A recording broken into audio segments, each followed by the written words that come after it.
Blockchain adalah sistem yang menyimpan data transaksi mata uang digital. Sistem ini tidak dikelola oleh pihak ketiga seperti bank, melainkan dikelola oleh semua pengguna. Bayangkan ada 5 orang yang ingin bebas bertransaksi tanpa menggunakan bank atau pihak ketiga. Sebut saja Joko, Giman, Marwan, Sony, dan Gatot. Dengan kesepakatan bersama, mereka memiliki rincian akun mereka masing-masing tanpa harus mengetahui identitas orang lain. Bayangkan juga kalau mereka tergabung dalam sebuah grup WhatsApp untuk berkomunikasi satu sama lain.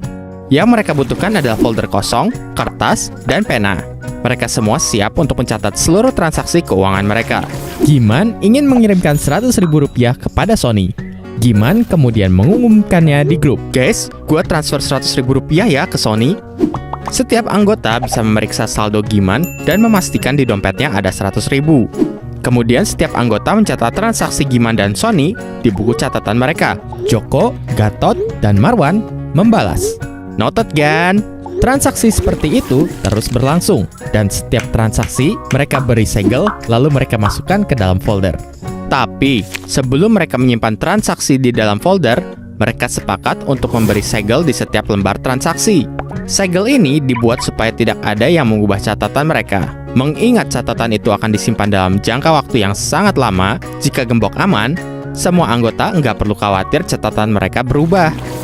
Sebelum melanjutkan cerita 5 sekawan tadi, ada 3 hal yang harus kamu ketahui.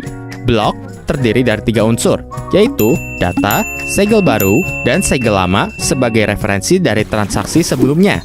Proses pembuatan segel ini memerlukan sebuah mesin. Di sini, kita sebut saja mesin segel. Ajaibnya, mesin segel ini akan mengeluarkan kombinasi huruf acak jika kita memasukkan angka berapapun. Katakanlah kita memasukkan stiker dengan label angka 5. Setelah diproses oleh mesin segel, ternyata angka 5 berubah menjadi kombinasi huruf. Ajaib bukan? Jika kita coba lagi memasukkan kertas stiker dengan label angka berbeda, mesin ini mengeluarkan kombinasi baru. Ternyata, mesin segel ini bisa mengeluarkan kombinasi acak huruf dan angka. Bagaimana kalau kita sepakat untuk mencari angka yang menghasilkan kombinasi antara kata burger dengan angka dan huruf lainnya? Jadi, untuk menyegel transaksi, kita harus mencoba berbagai kombinasi angka hingga menghasilkan label burger. Percobaan pertama menghasilkan kombinasi mirip kata bakpia. Percobaan kedua muncul kombinasi mirip kata onde-onde. Belum muncul kombinasi dengan kata burger. Setelah melakukan ribuan kali percobaan, ternyata angka 14045 menghasilkan kombinasi kata burger 00. Dan bingo! Kita menemukan segelnya. Akhirnya, satu kertas transaksi bisa kita lipat, lalu disegel dengan stiker berlabel 14045.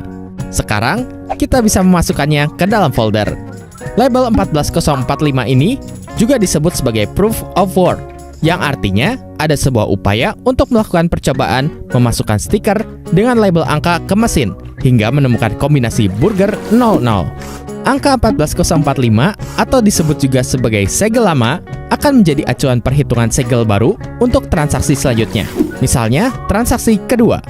Kalau angka tebakanmu ditambah dengan angka di segel lama menghasilkan kata burger, maka tebakanmu benar. Mari kita coba lagi. Kita jumlahkan angka segel lama dengan angka tebakan pertama. Hasil penjumlahannya kita masukkan ke mesin.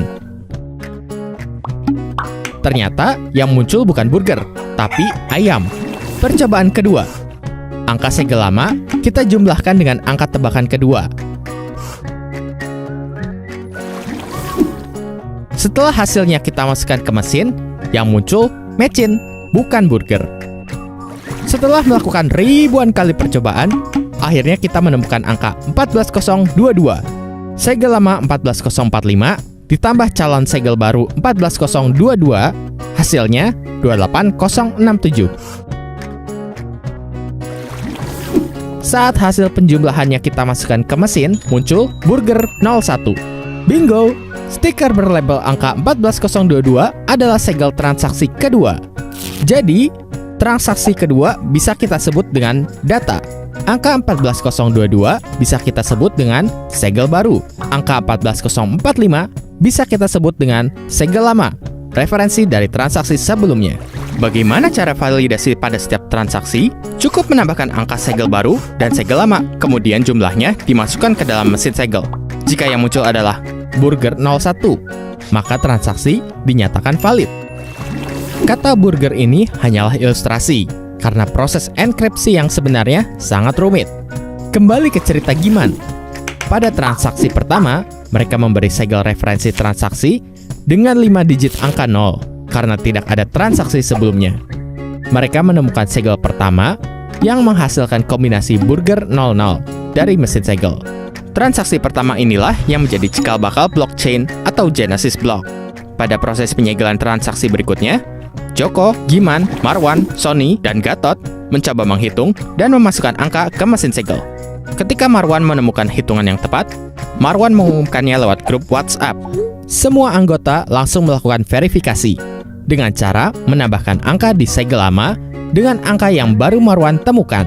Lalu, mereka masukkan hasil penjumlahannya ke mesin segel. Setelah muncul kode verifikasi burger 01, seluruh anggota WhatsApp langsung mengonfirmasi. Mereka masing-masing menyimpan kertas transaksi kedua ke dalam folder, lalu memulai transaksi baru. Jadi, catatan transaksi Joko, Giman, Marwan, Sony, dan Gatot adalah blok, dan folder penyimpanan mereka disebut dengan blockchain. Nah, apakah kamu sudah mengerti cara kerja blockchain? Atau jangan-jangan malah makin pusing?